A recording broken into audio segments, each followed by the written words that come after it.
नमस्कार मित्रांनो, या ठिकाणी एक आजी बसलेली आहे आणि त्यांना कोणी मदत करत नाही. आपण त्या ठिकाणी जाऊन त्यांना आता मदत करणार आहोत. नक्की व्हिडिओ शेवटपर्यंत बघा.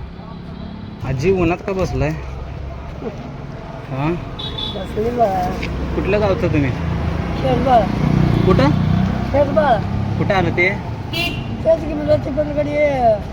मैसाळच्या पलीकडे शेरबाळ होय, बरं खुर्ची बरं. मग मी इकडं कसं काय? काय करायचं, मागायला लेकरं दोन मेला बरं, बघणार, माताला बी मेलाय. एकटंच तुम्ही? पोरगी आहे, बरं. पोरगी पैसे आहे काय करू. पोरगी देते एक भाकरी पण चहा देते. जातो काही समजा देतो पोरगीला. ते बी करतात. ठीक आहे.